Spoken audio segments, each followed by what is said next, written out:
আজকে ঈদের আগে কাজ শেষ দিব ইনশাল্লাহ। আজকে 29 রোজা, আজকে কাজ শেষ। ঈদের আগে আর কাজ করবো না।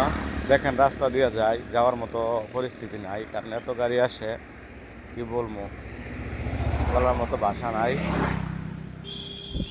যাই হোক, আমার যারা সাবস্ক্রাইবার আছেন সবাইকে ঈদ মুবারক, আসসালামু আলাইকুম।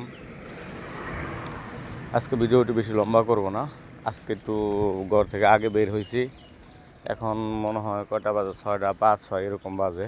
প্রতিদিন ভিডিও দিতাম 6:30 বাজে, আজকে একটু আগেই দিলাম, কারণ আগেই আসলাম। রোজাও রাখলাম, কাজও করলাম, আলহামদুলিল্লাহ ভালো লাগলো ইনশাল্লাহ। মনের ভিতরে অন্যরকম অনুভূতি কাজ করছে, কারণ 30টা রোজা রাখলে ভিতরে অনেক ভালো লাগে, অনেক ভালো লাগে। আলহামদুলিল্লাহ 30টা রোজা ইনশাল্লাহ রাখবো আগামীকাল। আজ 30 রোজা পূর্ণ হলে আগামীকাল রাখতে হবে, না হলে আজকে শেষ। দেখা যাক, জানি না কী হবে। ভিডিওটি বেশি লম্বা করলাম না। সবাইকে ধন্যবাদ, আসসালামু আলাইকুম।